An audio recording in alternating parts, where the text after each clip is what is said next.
আছেন, ভালো থাকুন। অবশ্যই সুস্থ থাকার এই শুভেচ্ছা জানিয়ে আজকে আমাদের এই ডাক্তারি, বিশেষ করে আপনাদের পছন্দের এই চিকিৎসা কেন্দ্রিক অনুষ্ঠান নিয়ে আপনাদের কাছে উপস্থিত হলাম। দর্শক বন্ধুরা, বেশ কয়েকটা পর্ব জুড়ে যে আলোচনা চলছিল সেই আলোচনার রেশ ধরেই আজকে আবারও আপনাদের সামনে উপস্থিত যে পেটের রোগের সঙ্গে ডায়াবেটিসের কোনো সম্পর্ক আছে কিনা, বা পেটের রোগের কারণে মুখের ভিতরে কোনো রকমের অ্যালার্জি অথবা ঘা জাতীয় কোনো রোগ হতে পারে কিনা, যদি হয় তার নিরাময়ের উপায় কি। আমাদের সঙ্গে যেহেতু একজন পেটের ডাক্তারবাবু রয়েছেন, অবশ্যই আপনারা প্রত্যেকেই জানেন, প্রখ্যাত গ্যাস্ট্রোএন্টারোলজিস্ট ও বিশিষ্ট চিকিৎসক রূপে ডক্টর কনিষ্ক সরকার প্রত্যেক সপ্তাহেই কিন্তু এই অনুষ্ঠানে উপস্থিত থেকে আপনাদের শারীরিক সমস্যার নিদান যেমন দেওয়ার চেষ্টা করেন, ঠিক তার পাশাপাশি আপনাদের এই সমস্যাগুলোর মধ্যে থেকে যে কোনো একটা সমস্যা নিয়ে আমাদের এই অনুষ্ঠানে আলোচনা হয়, যাতে আপনাদের আবেদন যেটা থাকে যে এই সমস্যার সমাধান কি হতে পারে, এই রোগের কি নিরাময়ের কোনো উপায় রয়েছে, অথবা কারণ কি, তার নিরাময়ের উপায়টাই বা কি, এই সমস্ত বিষয় নিয়ে কিন্তু আমরা ডাক্তারবাবুর কাছ থেকে জানবো প্রত্যেক সপ্তাহের মতন আজও। আপনাদের সঙ্গে আছি আমি সুপর্ণা, আমাদের সঙ্গে আছেন ডক্টর কনিষ্ক সরকার। স্বাগত আপনাকে ডাক্তারবাবু। ধন্যবাদ। আমার সমস্ত অতি প্রিয় দর্শক শ্রোতৃমণ্ডলী, সবার জন্য আমার আগাম শুভেচ্ছা। সামনে 25শে ডিসেম্বর বড়দিন আসতে চলেছে। আগাম মেরি ক্রিসমাস সবার জন্য। সবাই সুস্থ থাকুন, সবাই আনন্দে থাকুন, সবাই ভালো থাকুন, এই ইচ্ছে জানিয়ে আজকের বক্তব্য শুরু করব।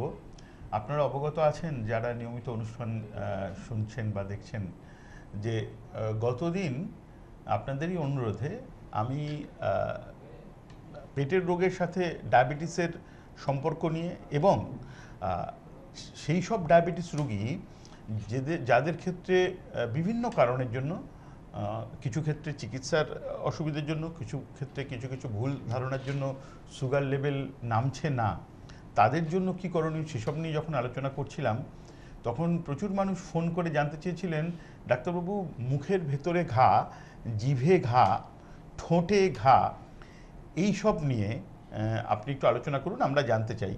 তাদের মধ্যে খুব স্পেসিফিক কিছু প্রশ্নও ছিল। যেমন একজন দর্শক শ্রোতা উনি জানতে চেয়েছিলেন যে প্রায় 3 বছর ধরে গালের ভেতরে বা জিভে ঘা হচ্ছে, কিছুদিন পরে কমে যাচ্ছে, আবার ঘা হচ্ছে। ওনার ব্লাড সুগার, পোস্টপ্রান্ডিয়াল সুগার 210 থেকে 250-এর মধ্যে ভ্যারি করে। এই অবস্থায় কি করতে পারেন উনি? আমি গতদিন এই নিয়ে আলোচনা শুরু করেছিলাম, আজকে আশা করি এই নিয়ে আলোচনা শেষ করব। আপনাদের সবাইকে জানাই যে মুখের ভেতরে ঘা, জিভে ঘা বা ঠোঁটে ঘা, এইসব জিনিসগুলো প্রচুর অনেক কারণ আছে যার থেকে হতে পারে। এবং আমাদের তো একটা কথা জানাই আছে যে ডায়াবেটিস মেলিটাসে যদি কন্ট্রোল সুগার লেভেল না থাকে, অর্থাৎ চিকিৎসা করে সেটা কন্ট্রোলের মধ্যে রাখা না যায়, তাহলে ঘা, যে কোনো ধরনের ঘা, সারতে একটু সময় বেশি লাগে, এটা আমরা অনেকে জানি। তো সেই অ্যাঙ্গেল দিয়ে, সেই দৃষ্টিভঙ্গি নিয়ে যদি দেখা যায়, তাহলে এটা ঠিক যে ডায়াবেটিস রোগীদের ক্ষেত্রে মুখের ঘা বা ঠোঁটের ঘা বা জিভের ঘা সারতে সময় একটু বেশি লাগতে পারে। কিন্তু যে ভদ্রলোক আমায় ফোন করেছিলেন বা যারা ফোন করেছিলেন, তাদের অনেকের ধারণা, প্রায় সবারই ধারণা এরকম যে তাদের সুগার একটু বেশি আছে বলে তাদের মুখের ঘা এরমভাবে সারছে না। এই ধারণাটার মূলে কিন্তু কুঠারাঘাত করার দরকার আছে। কারণ হচ্ছে, যতটা বেশি ব্লাড সুগার থাকলে মুখের ঘা বা এইসব ঘাগুলো সারে না। ওনার কিন্তু অতটা বেশি ব্লাড সুগার, আমি বললাম যে কতটা ব্লাড সুগার ওনার থাকে, 200 থেকে 250 মিলিগ্রাম পার্সেন্টের মধ্যে থাকে, এবং সেটা কন্ট্রোলে থাকলে উনি বলেন যে 200-210-এর মধ্যে, একটু বাড়লে 240-250 এরকম হয়। পোস্টপ্রান্ডিয়াল সুগারের কথা বলছি, মিলিগ্রাম পার্সেন্টে। তো সেইটা ওই রকমের মুখের ঘা তাতে যে খুব বাড়ে তা নয়। এবার আসল যে জায়গাটা নিয়ে খুব পরিষ্কার করার দরকার আছে, সেটা হচ্ছে, যদি আমরা একটা ব্রড ক্যাটেগরিতে ভাগ করি, মানে আমরা যদি স্থূলভাবে এরকমভাবে ভাবি যে মুখের ঘায়ের মধ্যে সবথেকে বেশি যত রুগীদের ঘা হচ্ছে সেটা কি কারণে হচ্ছে, সবথেকে কমন কারণ হলো এখনকার দিনে দুটো। একটা হচ্ছে, বাংলা একটা কথা আছে জটঠুটো বলে, আমি ওই জায়গাটা একটু আসবো। সেটা হচ্ছে, যে কোনো ধরনের একটা ইনফেকশন হলে বডি রেজিস্ট্যান্স যদি কমে যায়, সেক্ষেত্রে যে ধরনের ভাইরাস সব সময় আমাদের কাছাকাছি আছে, ঘোরাফেরা করছে, তারা আমাদের শত্রু হয়ে দাঁড়ায় এবং সেই ধরনের ভাইরাল ইনফেকশন থেকে মুখে ঘা হয়, যেটাকে আমরা জটঠুটো বলে থাকি। তো এইটা একটা কারণ। আবার অনেক সময় জর্জারির পরে ঠোঁটের কোণে, মানে এই রকম জায়গায় ঘা হতে পারে। এখন দেখা গেছে যে বেশিরভাগ ক্ষেত্রে সেই সব ঘা একটা বিশেষ ধরনের ভিটামিনের অভাবে হয়, ভিটামিন B2, যেটাকে আমরা রিবোফ্লেভিন বলি। তো সেই ঘা যদি হয়, ডাক্তারবাবুরা ডায়াগনোসিস করেন, কারণ এইগুলো একই রকম, প্রায় একই রকম দেখতে লাগে, কিন্তু বিভিন্ন তার কারণ আছে, তার চিকিৎসাও সম্পূর্ণ আলাদা। যেটা আমি বললাম রিবোফ্লেভিনের সারে আমরা অ্যাঙ্গুলার চিলাইটিস বলি।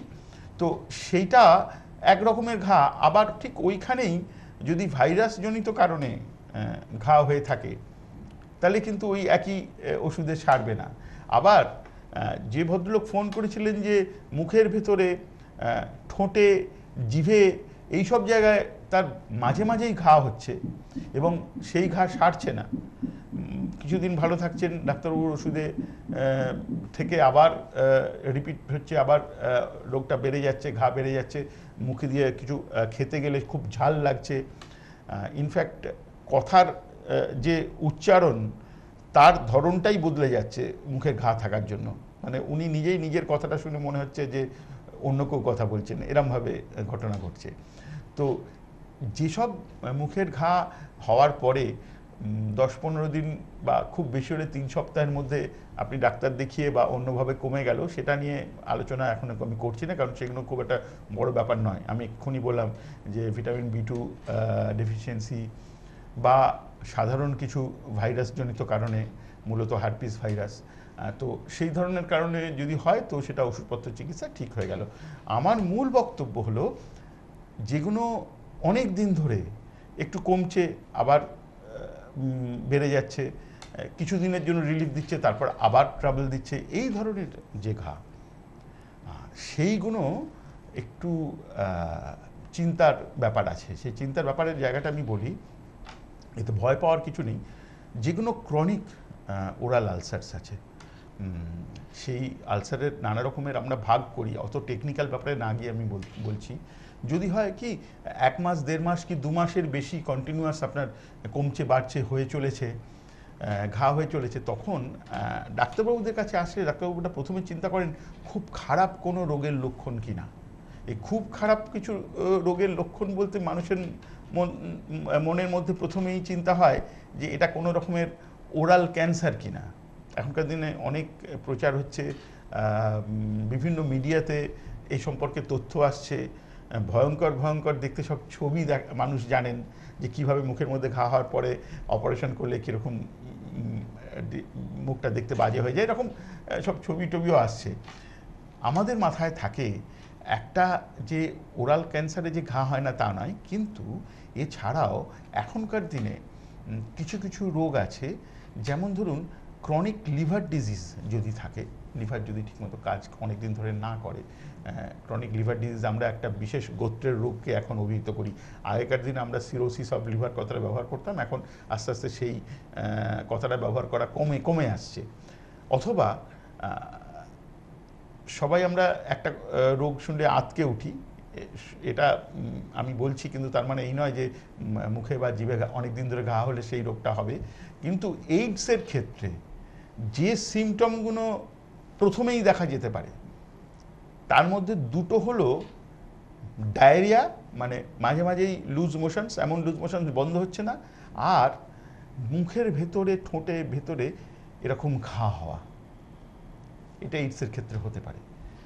ডাক্তারবাবুরা যখন এরকম পেশেন্ট দেখেন যাদের অনেক দিন ধরে এই মুখের মধ্যে ঘা রয়েছে, তখন ডাক্তারবাবুরা চিন্তা করেন, মনে মনে চিন্তা করেন, এবং কী ধরনের ইনভেস্টিগেশনস করবেন সেই ব্যাপারটা যখন ভাবেন, তখন কিন্তু ডাক্তারবাবুরা এই এইডস তার হয়েছে কিনা, তার ক্রনিক লিভার ডিজিজ হয়েছে কিনা, সেই সংক্রান্ত ব্যাপারে যে পরীক্ষা নিরীক্ষাগুলো করার দরকার সেগুলো করে নিশ্চিত হতে চান যে তার এই রোগগুলো হয়নি। কিন্তু এখানে একটা খুব বড় যে কথাটা বেশিরভাগ মানুষের মনে থাকে না, সেটা মনে রাখার দরকার আছে।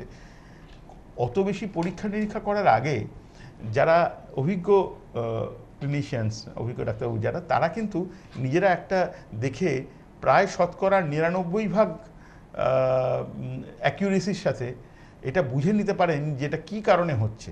কিন্তু যেহেতু শুধু বুঝে নিলে চলবে না, অনেক সময় তার ডায়াগনোসিসটা এস্টাবলিশ করার দরকার থাকে, মানে পরীক্ষা নিরীক্ষায় প্রমাণিত করার দরকার থাকে, সেহেতু হয়তো পরীক্ষা করার দরকার হয়। কিন্তু যখনই ডাক্তারবাবুরা বোঝেন যেটা এই কারণের জন্য হচ্ছে, সেটা যাতে কমে যায়, আপাতত রুগীকে রিলিফ দেওয়া যায়, সেই ধরনের চিকিৎসা দিতে শুরু করেন। আমি যে এতগুলো কথা বলছি, যারা একটু এ ব্যাপারে জানেন তাদের মাথায় কিন্তু একটা প্রশ্ন আসে, ডাক্তারবাবু একটা প্রসঙ্গ এড়িয়ে চলছেন, কিছুতেই বলছেন না।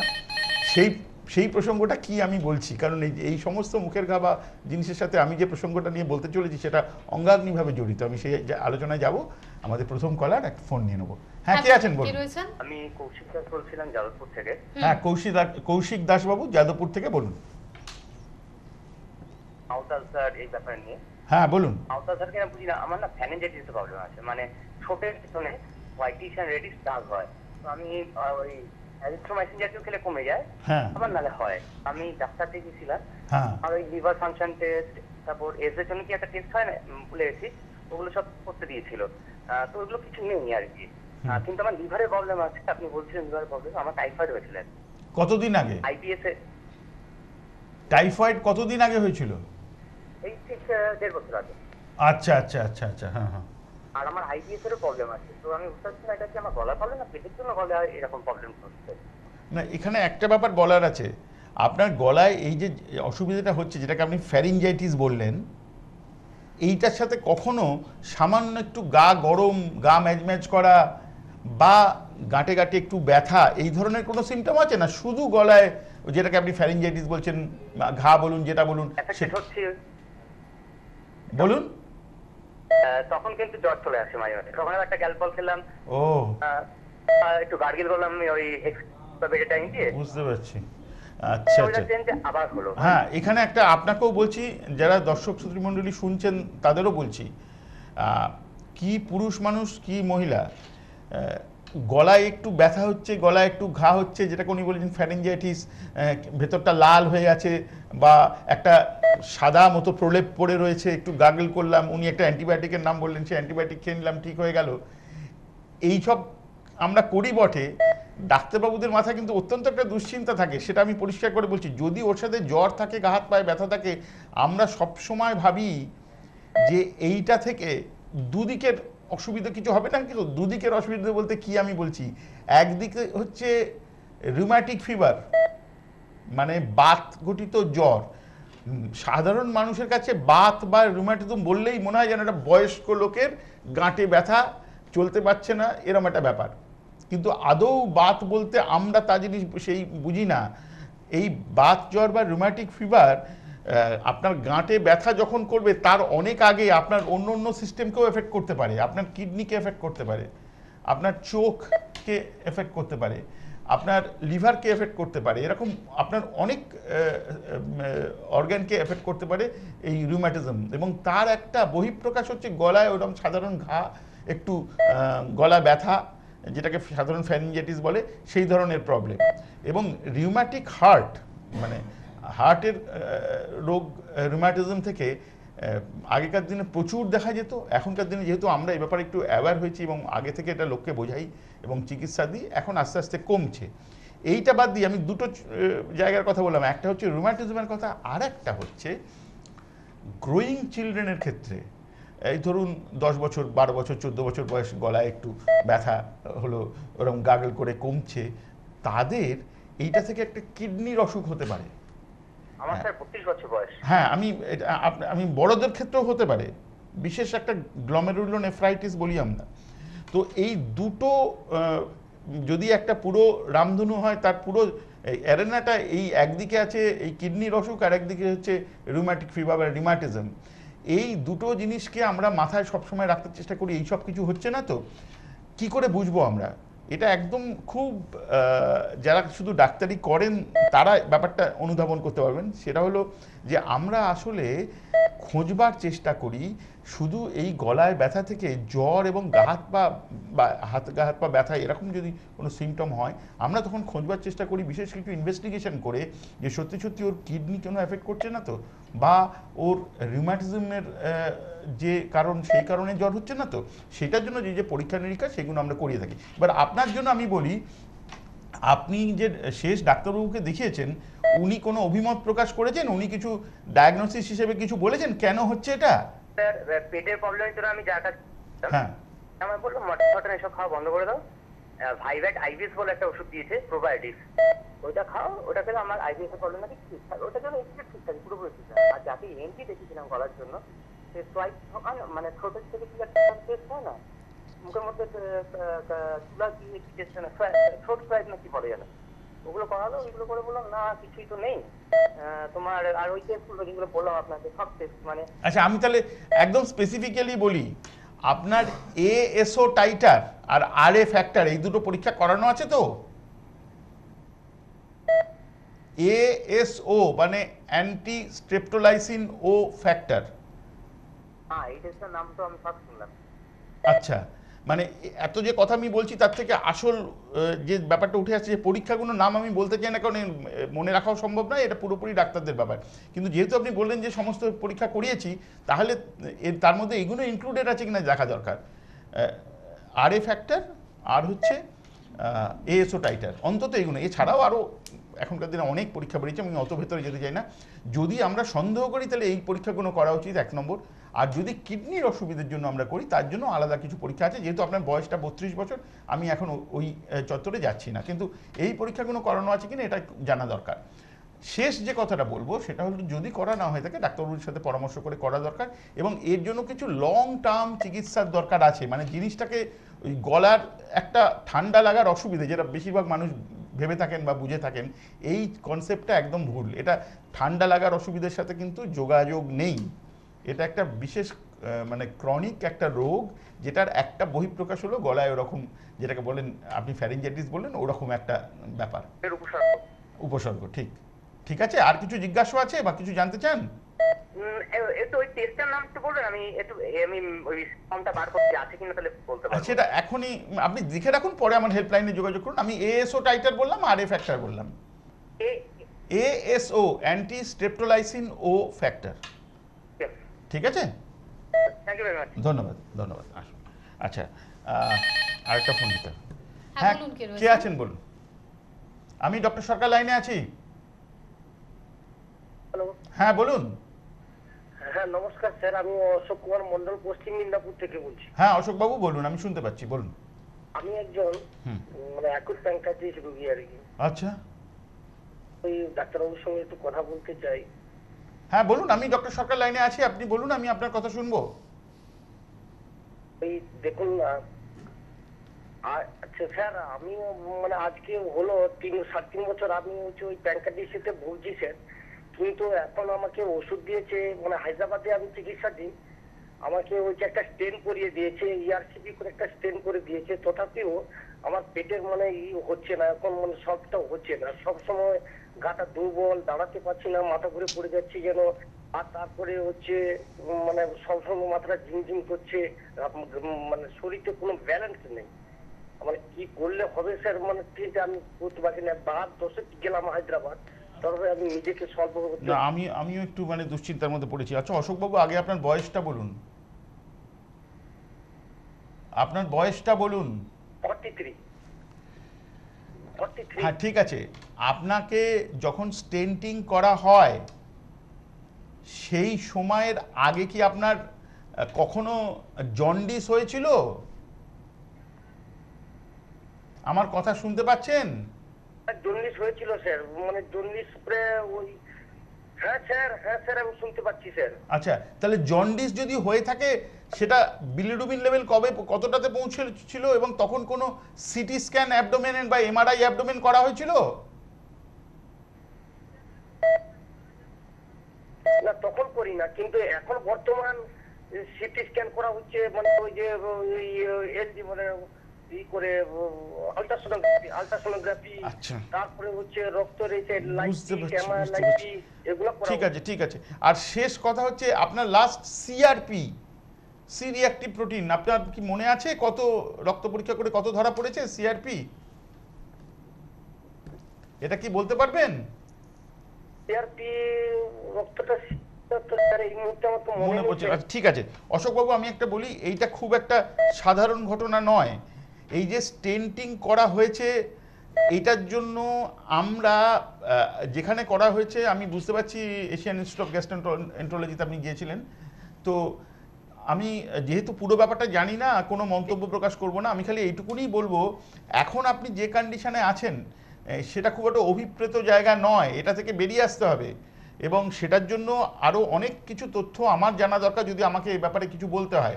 আপনি আমার হেল্পলাইন নাম্বার যাচ্ছে লিখে রাখুন, পুরো ফাইলটা হাতে নিয়ে একটা দিন আমায় ফোন করুন, আমি যদি কিছু জানতে চাই আমাকে উত্তর দিন, সেক্ষেত্রে আমি আপনার প্রশ্নের উত্তর দিতে পারবো, বা ফার্দার ট্রিটমেন্ট করে কি করে আপনি ভালো হতে পারেন সে রাস্তাটাও দেখাতে পারবো, এবং সেই ট্রিটমেন্টের জায়গাটাও হয়তো আপনাকে নিয়ে আসতে পারবো সেই জায়গায়। ঠিক আছে, আপনার আর কিছু জিজ্ঞাসা আছে? তাহলে আপনাকে কোথায় পাবো স্যার? মানে আপনি হেল্পলাইনে ফোন করে জেনে নিন। পাবো স্যার, আমি এই আপনি টিভির পর্দায় দেখুন আপনি হেল্পলাইন নাম্বার হেল্পলাইন যাচ্ছে, যাচ্ছে, হেল্পলাইনে দয়া করে ফোন করে জেনে নিন। হ্যাঁ সেখানে কল করে জেনে নিন। ঠিক আছে অশোকবাবু, আমি আছি, আপনার যদি কোনো প্রবলেম হয় আপনি আমায় ফোন করতে পারেন, আমি দেখবো কী করে আপনাকে ভালো রাখা যায় বা ঠিক করা যায়। অনেক আচ্ছা, একটা ফোন নিতে হবে। বলবেন কে আছেন? হ্যালো, হ্যাঁ, আমি ডক্টর সরকার লাইনে আছি, বলুন। তাকে প্রথমে আপনাকে নমস্কার জানাই। হ্যাঁ, একটু জোরে বলুন দয়া করে। হ্যাঁ, আপনাকে আমি নমস্কার হ্যাঁ, জানাই। ধন্যবাদ ধন্যবাদ। আরেকটু বলি যে আপনি এত সহজ করে এত কঠিন কঠিন জিনিসগুলো এত সুন্দরভাবে মানুষের কাছে পৌঁছে দিচ্ছেন, এটা আমার কাছে খুবই ভালো লাগে। অনেকের অনেক ভুল ধারণা, পরিবারে অনেক গন্ডগোল, কত রকমের ছোঁয়াছুঁয়ি করবো না, এই না সেই না, বহু রকমের সমস্যা আমি ওটা দেখি। ধন্যবাদ, অনেক ধন্যবাদ। না, এটা আমার উদ্দেশ্য, মূল উদ্দেশ্য কিন্তু সেটাই, আপনি যেটা ঠিক ধরেছেন, মূল উদ্দেশ্য সেটাই। এখানে আরও একটু বলার আছে, সেটা আমি একটু শেষ করে নিই। ভালো লাগে। হ্যাঁ, অনেক ধন্যবাদ আপনাকে, আপনি যেটা লক্ষ্য করেছেন, আমার উদ্দেশ্য তাই। খালি একটা কথা আমি বলে রাখি, এই অনুষ্ঠান তো যারা শুনছেন তারা তো বুঝতে পারছেন, আপনাদের সবার কাছে আমার একটা স্বনির্বন্ধ অনুরোধ, যে যদি এটা থেকে আরও কোনো মানুষ উপকৃত হতে পারেন যারা সময় পাননি, দেখতে পাননি অনুষ্ঠান, আপনার বন্ধুবান্ধব আত্মীয় স্বজনের সাথেও এই ব্যাপারটা একটু আপনারা শেয়ার করতে পারেন। কি হয়, আমি নিজের এতদিনের প্র্যাকটিসের অভিজ্ঞতা থেকে দেখেছি, একটা ছোট্ট উদাহরণ, মানে হয়তো 1 মিনিটের মধ্যে দেবো, সেটা হচ্ছে এক্ষুনি আমি যেটা বললাম, একটি বাচ্চার 4.5 বছর যখন বয়স, তখন আমি একটু আগে আলোচনা করেছিলাম যে ওই গলায় ঘা বা গলায় ইনফেকশন বা ফ্যারিঞ্জাইটিস এইসবটা অনেক সময় হতে পারে, কি কিডনির অসুখের একটা লক্ষণ হতে পারে, সেরকম একটা গ্লোমেরুলোনেফ্রাইটিসের পেশেন্ট আমি 4.5 বছর বয়সে তাকে দেখেছিলাম। এখন তার বয়স হচ্ছে 21 বছর, আমি নাম বলছি না। এই 17 বছর ধরে চিকিৎসা করে পেশেন্ট এখন একদম নর্মাল, এবং সমস্ত টেক্সট বুকে বলছে এই অসুখটা চিকিৎসা করে পুরো ঠিক হয়ে যায়, একদম নর্মাল হয়ে যায়, এবং 18 বছর 20 বছর 21 বছরের মধ্যে তার কোনো অসুবিধা নেই। মেয়েটির এই 21-22 বছর বয়সে এবার বিয়ে তার সম্বন্ধ হচ্ছে। তো মেয়েটির মা গল্প করতে করতে বলে ফেলেছেন যে ওর একটা ওই কিডনির কি একটা ছিল, এখন পুরো ভালো হয়ে গেছে, এখন সমস্ত কিছু ঠিক, কিন্তু সেই পাত্রপক্ষ থেকে ধারণা হয়েছে মেয়েটির এমন একটা অসুখ যেটা সারবে না, এবং কিডনি মানে ওর খারাপ, এর বিয়ে করলে অসুবিধা হবে। সেই নিয়ে তাদের বাড়িতে অত্যন্ত মানে একটা কমোশন বলবো, অসুবিধা বলবো। আমি নিজে থেকে তাদের ফোন নাম্বার নিয়ে, মানে যাদের সাথে বিয়ের সম্বন্ধ হচ্ছিল, নিজে ফোন করলাম, আমি একদিন আসতে বললাম, পুরো ব্যাপারটা বুঝিয়ে 3-4টে টেক্সট বুক খুলে আমি দেখালাম যে দেখুন এটা পুরোপুরি সেরে যায়, আপনি যদি এইটা আপনার সমস্যা হয় বিয়ে থার ব্যাপারে, এইটা সমস্যা হতে পারে না। এবং যদি ওই ভদ্রমহিলা আপনাকে না বলতেন যে মেয়ের এরকম আছে, আপনি জীবনেও জানতে পারতেন না। এরকম অনেক সময় আমাদের এরকম কনভিন্স করতে হয়।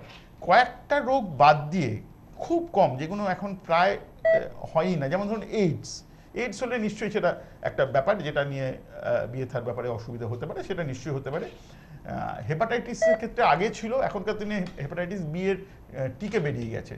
অর্থাৎ যদি কোনো মহিলার বা পুরুষের হেপাটাইটিস বি থেকে থাকে, তার যিনি পার্টনার তার যদি না থাকে, তিনি যদি টিকেটা নিয়ে নেন, তাহলে কিন্তু আর অসুবিধা হওয়ার কোনো কারণ নেই। এই সব বিভিন্ন বিভিন্ন ব্যাপার আছে এবং বাচ্চার ক্ষেত্রে এখন চিকিৎসা করে সারিয়ে ফেলা যায়। কাজেই পুরনো দিনের অনেক ধারণা যেটা আমাদের নিজেদের ক্ষতি করছে সেই জায়গাটা থেকে আমরা বেরিয়ে আসতে পারি। যাই হোক, আমি যে আলোচনাতে ছিলাম আমি সেটা নিয়ে আরেকটু এগোবো। আপনি শুনেছেন, আপনার আর কিছু বলবেন আমায়? আর কিছু বলার আছে? আপনি কিছু বলবেন, নাহলে লাইন বিচ্ছিন্ন করব। অনেক ধন্যবাদ আপনাকে, আমি লাইন বিচ্ছিন্ন করছি। আরেকটা ফোন দিতে হবে। হ্যাঁ বলবেন, কে রয়েছেন? হ্যাঁ, কে আছেন বলুন। হ্যালো, আমি ডক্টর সরকার লাইনে আছি। হ্যালো, হ্যাঁ বলুন, আমার মানে আপনার নাম বলুন, কোত্থেকে বলছেন? দমদম এয়ারপোর্ট থেকে। হ্যাঁ, দমদম এয়ারপোর্ট থেকে কে বলছেন? শিবানী সাহা। শেফালি সাহা? শিবানী সাহা, বলুন বলুন। সেটা তো আমার মানে খাওয়া দাওয়া করলে, হ্যাঁ, আমার মানে পেটটা যেরকম ফুলে থাকে। হ্যাঁ হ্যাঁ, ঠিক। তো এর জন্য চিকিৎসা কি চলছে? আপনি বোধহয় টিভির ভলিউমটা মিউট করে শুনছেন না। টিভির ভলিউম মিউট করুন, মোবাইলে শুনুন, মানে কানে শুনুন। আর টিভিটা শুধু চোখে দেখতে পারেন, নাহলে আমার কথা কিন্তু আপনার কাছে যাবে না। আচ্ছা বলুন। হ্যাঁ, এবার আমি জিজ্ঞেস করছি যে আপনার যে অসুবিধে বললেন তার জন্য চিকিৎসা কি হচ্ছে? দেখাইনি। একটু জোরে বলুন, আমি শুনতে পাচ্ছি না কিন্তু। হ্যালো, আমি আপনার কথা শুনতে পাচ্ছি না, কানে আসছে না। একটু জোরে বলুন, আপনার স্পিকারটা মুখের কাছে নিয়ে বলুন, তাহলে হয়তো আসতে পারে। হ্যালো, আমি লাইন বিচ্ছিন্ন করব কারণ আপনার কথা মানে কমিউনিকেশনটা হচ্ছে না আপনার সাথে। আমিও জানি না আপনি আমার কথা শুনতে পাচ্ছেন না কিনা, বা আমি আপনার কথা কিন্তু শুনতে পাচ্ছি না। আমি লাইন বিচ্ছিন্ন করছি, আপনি আরেকবার চেষ্টা করুন। আচ্ছা, আমি যে প্রসঙ্গে ছিলাম, আমি মুখের খায়ের কথা বলতে গিয়ে এত সব নানা রকম প্রসঙ্গ চলে আসলো। আর এখন আমি যেটা নিয়ে আমি শেষ ফোন নিয়ে নেবো, কিন্তু এটা নিয়ে আলোচনা করবো। আমি যেটা বলবার কথা বলছিলাম বা বলিনি এখনো পর্যন্ত, সেটা নিয়ে আলোচনা যাবো। হ্যাঁ, কে আছেন? আমি ডক্টর সরকার লাইনে আছি, বলুন। তো নমস্কার। নমস্কার। হ্যাঁ, আমি আমার মায়ের ব্যাপারে আমার মায়ের নমিতা মজুমদার কাঁচরাপাড়া থেকে বলছি। হ্যাঁ, কাঁচরাপাড়া থেকে নমিতা মজুমদার, আপনার মায়ের নাম আমি বুঝতে পারছি, বলুন। আমার নাম তন্ময় মজুমদার। হ্যাঁ হ্যাঁ, মিস্টার মজুমদার বলুন। আমার মার দীর্ঘদিন ধরে গ্যাসের সমস্যা। আচ্ছা। হ্যাঁ, আর তার পায়খানাটা পরিষ্কার হয় না। অলমোস্ট পায়খানাটা পরিষ্কার হয়, যেদিন পায়খানা পরিষ্কার হয় সেদিন কোনো প্রবলেম নেই, হয় না আর কি। হ্যাঁ সমস্যা। হ্যাঁ হ্যাঁ, ওষুধপত্র খেয়েছে, এবার পায়খানা ওষুধ খেলে ওই একদিন হচ্ছে, তারপর আবার বন্ধ করে দিলে অ্যাজ ইউজুয়াল যা হয়ে যাচ্ছে। তো এইটাই সমস্যা, এটা যদি একটুখানি আমাদের। আচ্ছা মিস্টার মজুমদার, আপনাকে আমি একটা ছোট্ট প্রশ্ন জিজ্ঞেস করি। আপনি কি অনুষ্ঠান প্রথম দিন দেখছেন না আগেও দেখেছেন? না, আজকে প্রথম। ও আচ্ছা আচ্ছা, হ্যাঁ আপনি লাইনে থাকুন। আমি মিস্টার মজুমদার যে প্রশ্ন করলেন আপনারা শুনেছেন, আমি উত্তর দেবো।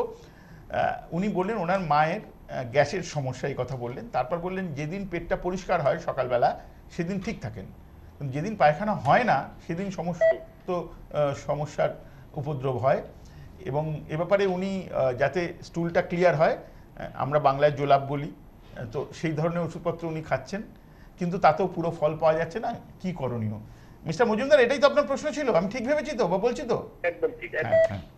তো হ্যাঁ, এইখানে ওই একটা বেসিক ধারণা আমাদের একদম দূর করে দিতে হবে। মানে আমার কাছে রুগীরা এসে অত্যন্ত হতাশ হন যখন প্রেসক্রিপশনটা পুরো পড়ে বলেন ডাক্তারবাবু আপনি পায়খানার ওষুধ দিলেন না, পেট পরিষ্কার হবে কি করে?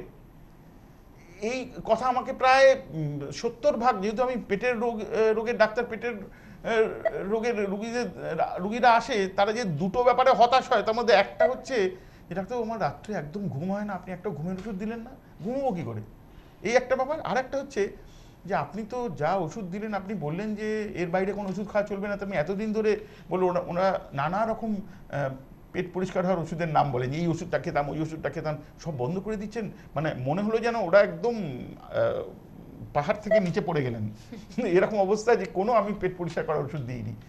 যে কেন দিইনি পরিষ্কার করে বলছি, যে কোনো স্ট্যান্ডার্ড মেডিকেল টেক্সট বুকে কনস্টিপেশনের যে কারণগুলো লেখা রয়েছে, অর্থাৎ ঠিকমতো পায়খানা না হওয়ার যে কারণগুলো লেখা রয়েছে, সেই কারণগুলোর মধ্যে 1 নম্বর, 2 নম্বর বা 3 নম্বরের মধ্যে লেখা রয়েছে লং টার্ম এই জোলাপের ব্যবহার, পেট পরিষ্কার হওয়ার ওষুধ। এবং দ্বিতীয় মানুষের মধ্যে একটা ভুল ধারণা যে আমার পেটটা পরিষ্কার হয়নি, পেটে মল জমে আছে, সেই জন্য আমার গ্যাস হচ্ছে। এখানে আরও মানুষ এরকম প্রশ্ন করেন যে পেটে ওইগুলো সব পচে যাচ্ছে, পচে গিয়ে এরকম গ্যাস তৈরি হচ্ছে। একটা পরিষ্কার করে কথা বলি, সোজাভাবে বুঝতে গেলে যদি আপনার 3টে ঘরের একটা ফ্ল্যাটে আপনি থাকেন বা একটা বাড়ি যেখানে 3টে আলাদা আলাদা ঘর আছে, লক করা যায়।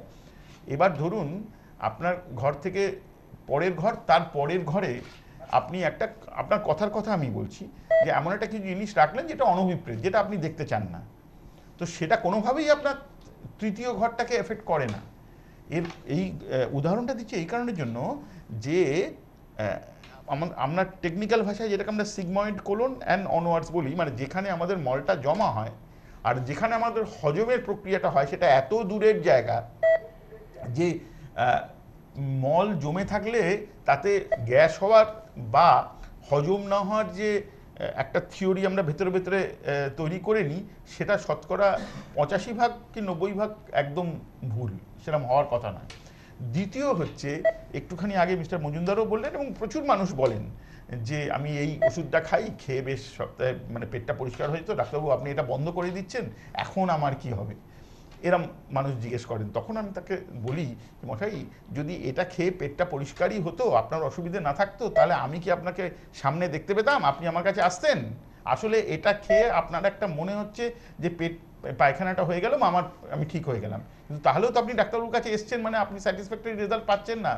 এর কারণটা, মূল কারণটা হলো এই যে মানুষের এখনো পর্যন্ত, এটা আর কিছুদিনের মধ্যে কারেক্টেড হয়ে যাবে, আমি তো প্রায় বেশ কিছুদিন ধরে বলে চলেছি, আস্তে আস্তে লোকে বুঝতেও পারছেন।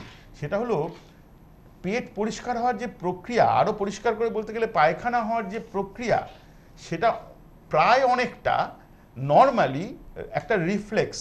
যারা বিজ্ঞান পড়েছেন, রিফ্লেক্স বা রিফ্লেক্স আর্ক কাকে বলে জানেন, আমি তা একটু সোজা করে বোঝাবো একটু পরেই। তার মানে হলো এই যে সকালে বা দুপুরে বা কোনো একটা নির্দিষ্ট সময়ে পায়খানা পাক না পাক গিয়ে যে বসার ট্রেনিংটা 15 মিনিট বা 20 মিনিট, আমি যার জন্য একটা বিশেষ শব্দবন্ধ ইউজ করি, সেটা এরকম যে পায়খানা না করার জন্য পায়খানায় গিয়ে 20 মিনিট পায়খানা না করে খবরের কাগজ পড়তে হবে বা গল্প বই করতে হবে, 20 মিনিট পরে বেরিয়ে চলে আসতে হবে, তাতে পায়খানা হলে হবে, না হলে না হবে। এইটা হচ্ছে আসল ওষুধ। এবার তার মানে কি জোলাপ ব্যবহার করা যাবে না? প্লেন ইসবগুল হাস্ক সেটা মাঝে মাঝে সপ্তাহে 1 দিন আপনি ব্যবহার করতে পারেন ডাক্তারবাবুর পরামর্শ ছাড়া। এছাড়া বিভিন্ন বিভিন্ন কারণে হঠাৎ যদি দরকার পড়ে আমরাও ইউজ করি, ম্যাক্সিমাম 5 দিন 7 দিন 10 দিন ব্যবহার করে থাকি। এক্ষেত্রে একটা ব্যাপার গোলালে চলবে না, লিভারের রোগের ক্ষেত্রে আমরা বিশেষ কিছু ওষুধ প্রয়োগ করি যেটাতে পেটটাও পরিষ্কার হয়। সেক্ষেত্রে মানুষ মনে করে থাকেন ওটা পেট পরিষ্কার করার জন্য দেওয়া, তা কিন্তু নয়। ওটা বিশেষভাবে লিভারকে প্রোটেকশন দেওয়ার জন্য ব্যবহার করা, যার একটা সাইড এফেক্ট হচ্ছে পেট পরিষ্কার হওয়া। আমি ওষুধের নাম বলতে চাই না এখানে এই কারণের জন্য, তাহলে অনেকে আবার সেটা খেতে শুরু করতে পারেন। অনেক লোক আছেন যারা মনে করেন যে তাদের সমস্ত রোগের একমাত্র মূল কারণ হলো পেটটা ঠিকমতো পরিষ্কার না হওয়া, এবং পেটটা পরিষ্কার হলেই সমস্ত কিছু ঠিক হবে। ওই জন্য ওরা পেট পরিষ্কারের যে কোনো ধরনের ওষুধ ট্রাই করতে, সে ডাক্তারবাবুর পরামর্শ নিয়েই হোক না নিয়েই হোক, তাদের কোনো রকম বাধা নেই। কিন্তু এই ধরনের চিন্তাধারাটা একদম ঠিক নয়, যার জন্য আমি সেই ওষুধের নামটা এই মুহূর্তে করছি না। কিন্তু জেনে রাখুন, লিভারের রোগের ক্ষেত্রে আমরা ব্যবহার করে থাকি, এবং সেটা লিভারকে প্রোটেকশন দেওয়ার জন্য পেট পরিষ্কার হওয়াটা সেটার একটা সাইড এফেক্ট বলতে পারা যায়। কাজে এইভাবে পুরো জিনিসটা চিন্তা করা উচিত। এইবার ওনার মিস্টার মজুমদারের মায়ের নাম শ্রদ্ধা নমিতা দেবী, ওনার জন্য আমার স্পেসিফিক নিদান যেটা, সেটা আমি বলি, যদি উনি প্লেন ইসবগুল হাস্ক ছাড়া অন্য কোনো ওষুধ ব্যবহার করে থাকেন পেটের জন্য, আস্তে আস্তে বন্ধ করে দিন। এবার পেট যদি পরিষ্কার না হয়, শুধু টয়লেট ট্রেনিংয়ের যেটা বললাম তাতে না হয়, তাহলে এর জন্য আলাদা বিশেষ কিছু চিকিৎসা নেওয়ার দরকার আছে, এবং এই চিকিৎসার মধ্যে জোলাপের ভূমিকা বা পেট পরিষ্কার হওয়ার ওষুধের কোনো ভূমিকাই নেই। সেইভাবে চিকিৎসা দিলে রুগী একদম ভালো হবে এবং পেটটাও পরিষ্কার থাকবে। মিস্টার মজুমদার, আপনার কি আর কিছু জিজ্ঞাসা আছে? আমি তাহলে লাইন বিচ্ছিন্ন করছি, ধন্যবাদ। আচ্ছা, আরেকটা ফোন নিতে হবে। হ্যাঁ বলুন, কে রয়েছেন? হ্যালো, আমি ডক্টর সরকার লাইনে আছি, বলুন। কথা কিন্তু আসছে না, লাইন বিচ্ছিন্ন করছি। লাইন বিচ্ছিন্ন করুন। হ্যাঁ, আমি এই এতগুলো ফোন আসবার ঠিক আগে আমি বলছিলাম যে একটা ব্যাপার নিয়ে, এই যে মুখে ঘায়ের ব্যাপার নিয়ে একটা প্রসঙ্গে আমি তুলে আনিনি এখনো পর্যন্ত।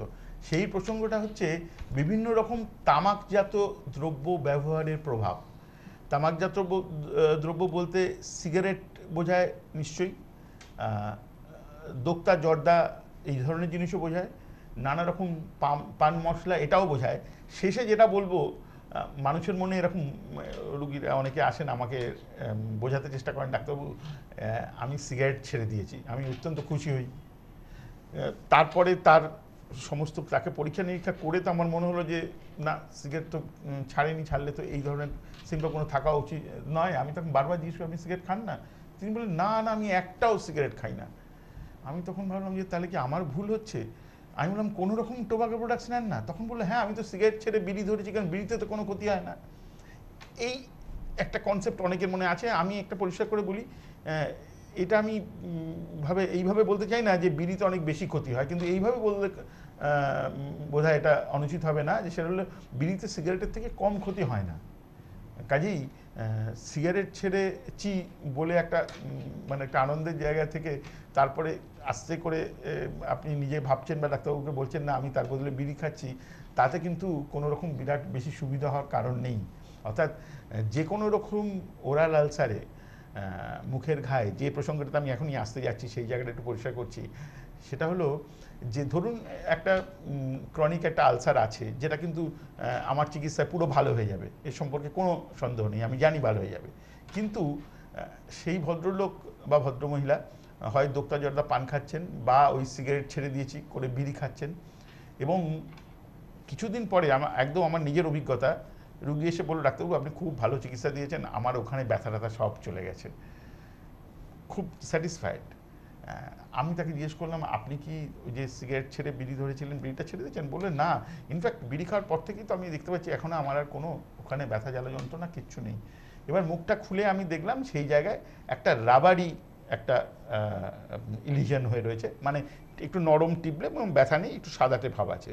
আমি তো আঁতকে উঠলাম। মানে এটা পরিষ্কার করে বলে দিচ্ছি যে আলসারের ক্ষেত্রে বিশেষ করে যারা টোবাকো প্রোডাক্টস ব্যবহার করেন তাদের ক্ষেত্রে যদি ওটা ব্যথাটা কমে যায় কিন্তু লিশনটা রয়ে যায়, সেটা কিন্তু মোটেই ভালো লক্ষণ নয়। অর্থাৎ ব্যথা কমাটাই রোগ সারার লক্ষণ, এটা ধরে নিলে বিরাট ভুল বলা হবে। যে কথাটা আমি বলতে চাইছিলাম আর একটু সামান্য বলবো, একটা ফোন নিয়ে নেবো। হ্যাঁ, কে আছেন? আমি ডক্টর সরকার লাইনে আছি। হ্যাঁ হ্যাঁ, হ্যালো। হ্যাঁ বলুন, আমি শুনতে পাচ্ছি। হ্যাঁ, আমি পশ্চিম মেদিনীপুর থেকে বলছিলাম। হ্যাঁ, নাম বলুন। হ্যাঁ, আমার নাম সুস্মিতা মুখার্জি। হ্যাঁ সুস্মিতা দেবী, বলুন, আমি শুনছি। গত 1 বছর ধরে আমার পেটের যন্ত্রণা হচ্ছে। আচ্ছা। তো আমি গ্যাস্ট্রোএন্টারোলজিস্ট দেখিয়েছি, মেডিসিনের ডাক্তারও দেখিয়েছি, কিন্তু অনেক রকম মানে আলট্রাসোনোগ্রাফি বা আরো এন্ডোস্কোপি, কোলোনোস্কোপি, সমস্ত রকম টেস্ট, কিন্তু কোনো রকম কিছু মানে সব নর্মাল, কোনো রকম কোনো প্রবলেম বেরোয়নি, যন্ত্রণা যাচ্ছে না।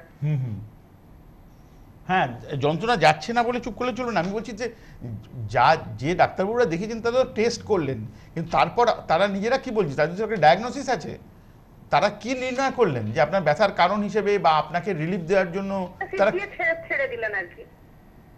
ও, আপনি জিজ্ঞেস করলেন না যে আমার কি হয়েছে ডাক্তারবাবু? হ্যাঁ, আমি জিজ্ঞেস করলাম তো বললেন যে সবই তো নরমাল। সে তো টেস্ট রিপোর্টে সবকিছু নরমাল, তাই তো? হ্যাঁ, কিন্তু ডাক্তারবাবু ক্লিনিক্যালি কি দেখছেন, ক্লিনিক্যাল ডায়াগনোসিস কি? ডাক্তার হিসেবে উনি কি কোনো মন্তব্য করেননি যে আপনার ব্যথাটা কমে যাবে বা এই কারণে হচ্ছে? না না না না, ও আচ্ছা আচ্ছা, মন্তব্য করেননি। শুধু অ্যান্টাসিড একটা করে দিয়েছিলেন, আমি সে কিছুদিন খেয়েছিলাম, তারপরে ছেড়ে দিয়েছি। তারপরে এখন হচ্ছে আমি সাইকিয়াট্রিস্ট দেখিয়েছিলাম, উনি দুটো ওষুধ দিয়েছেন, সেটা গত 6 মাস ধরে খাচ্ছি, কিন্তু মানে তাতে কি হচ্ছিল, প্রেশার হাই হয়ে গিয়েছিল, তো ওগুলো স্বাভাবিক রয়েছে, ঘুম হতো না, ঘুম টুমগুলো ঠিকঠাক হচ্ছে, কিন্তু মানে আসল যে কারণে দেখিয়েছিলাম যে ব্যথাটা, সেই ব্যথাটা কিন্তু যায়নি। হ্যাঁ, আপনি আসলে, আমাদের সময় কম, কিন্তু একটা কথা, আপনি যে জায়গাটা বলছেন বেশ কিছুটা কথা বলার আছে। আপনি লাইনে থাকুন, আমি, আমাদের হাতে বোধহয় কতক্ষণ সময় আছে? হ্যাঁ, 5 মিনিট সময় আছে।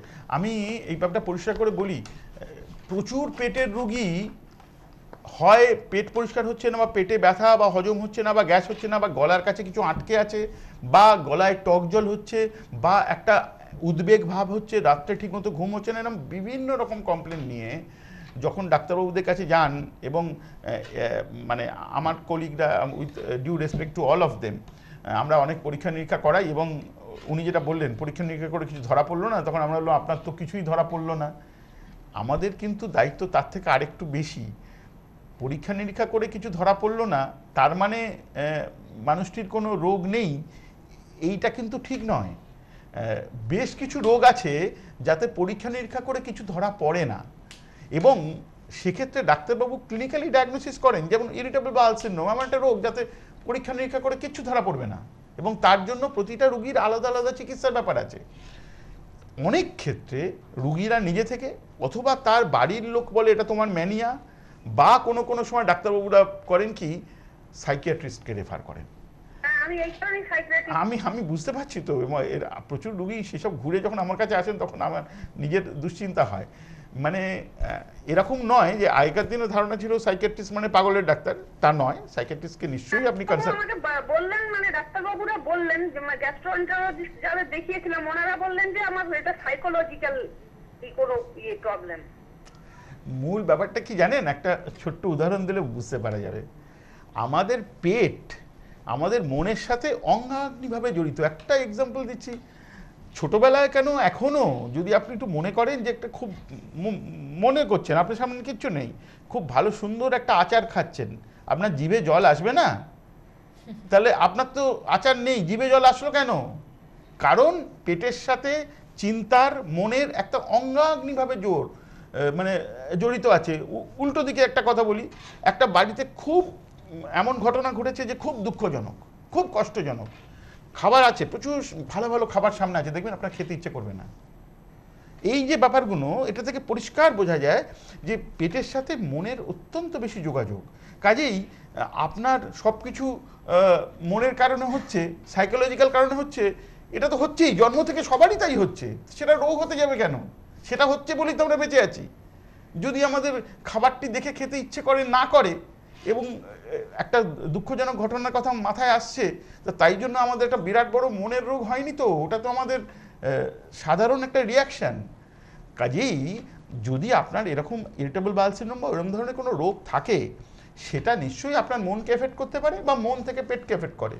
তার মানে এই নয় যে আপনি একটা মনোরোগী হয়ে গেছেন, আপনি আসলে পেটের রোগী, এবং পেটের রোগটা আপনাকে সারাতে হবে। এবং পেটের রোগটা যতক্ষণ না সারাচ্ছেন ততক্ষণ পর্যন্ত 3 ধরনের ঘটনা ঘটতে পারে। মানে ডাক্তারবাবু পেটের করে হয় তল পেটে, তার জন্য কি কোনো গাইনোর দেখানোর প্রয়োজন আছে? আপনি যদি সত্যি ভালো পেটের ডাক্তারবাবু দেখেন, আপনার পুরো রোগটা সেরে যাবে। আর আপনি কোনো ডাক্তারকে দেখানোর প্রয়োজন আছে বললে আমি বলবো যে আপনি তো একজন ফ্রি ওম্যান, আপনি যাকে খুশি তাকে দেখাতে পারেন, তাতে কোনো অসুবিধা নেই। গাইনি থেকে শুরু করে ইএনটির ডাক্তার, এখন এত সুপার স্পেশালিটি বেরিয়েছে, আপনি 18টা সুপার স্পেশালিটি হতে পারে যে আর কিছুদিন পরে লোকে জিজ্ঞেস করবে যে ট্রাইকোলজিস্ট দেখানো যেতে পারে। ট্রাইকোলজিস্ট মানে যারা চুলের স্পেশালিস্ট, কারণ পেট থেকে তো চুলও পড়তে পারে, সেটাও করতে পারেন। এরম করে সমস্ত ডাক্তার দেখাতে পারেন। মূল ব্যাপারটা কাকে দেখাতে পারেন না তা নয়, মূল ব্যাপারটা হচ্ছে সারবে কি করে। সারবে সুস্থ হবেন। হ্যাঁ হ্যাঁ, আপনার যে রোগ সঠিকভাবে চিকিৎসা করলে পেটের রোগটাই আপনার সারলে বাকি সমস্ত প্রবলেম সলভ হয়ে যাবে। এক্ষেত্রে আর সাইকিয়াট্রিস্ট বা অন্যরকম কিছুর জায়গায় নেই। আমি সময়ের অভাবে বিচ্ছিন্ন করলাম। আমি খালি একটাই কথা বলছি, যা আলোচনা আজকে হলো, আগামী দিন এটা নিয়ে আরেকটু কিছু বলবো, এবং তারপরে যে প্রসঙ্গ উঠে আসলো, বিশেষ করে ইরিটেবল বাউল সিনড্রোম এবং পেটের রোগ, সেই আলোচনায় যাব। অবশ্যই তাই। দর্শক বন্ধুরা, আজকে একটা সুন্দর আলোচনার মধ্যে থেকে পুরো অনুষ্ঠানটা এগোনোর পাশাপাশি, যেহেতু নির্দিষ্ট সময়ের অনুষ্ঠান আর সময় এখন এই পর্যন্তই, প্রত্যেকে তাই ভালো থাকুন। আশা করব যে পরবর্তী অনুষ্ঠানে আপনারা আবারও আগ্রহের সঙ্গে অপেক্ষা করবেন যে বিষয় নিয়ে আলোচনা চলছিল বাকি অংশটা জানার জন্য।